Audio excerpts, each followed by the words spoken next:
L'amour de Dieu est une exemplification du phénomène du miroir, lui-même typifié par la loi de réversion, non pas éternel retour du même, mais retour à une origine éternelle. Une remontée qui, d'imitation en imitation, exauce les niveaux de réalité herméneutique, suscite une ascension spirituelle et fait pénétrer le pèlerin de l'âme dans un monde où le temps est espace. Une symphonie dont l'exécution serait reprise chaque fois en sonorité plus ample et plus profonde. Celle d'un microcosme dont on ne peut attendre que le monde lui ressemble, mais dont on peut espérer que l'exemple se propage dans le monde.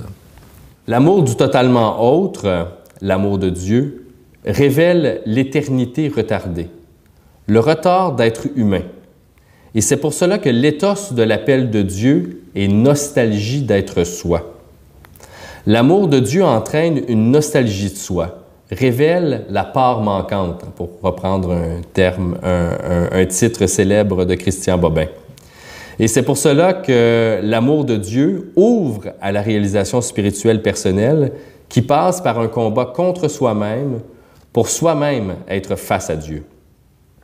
Processus de découverte de soi qui révèle au passage l'ange.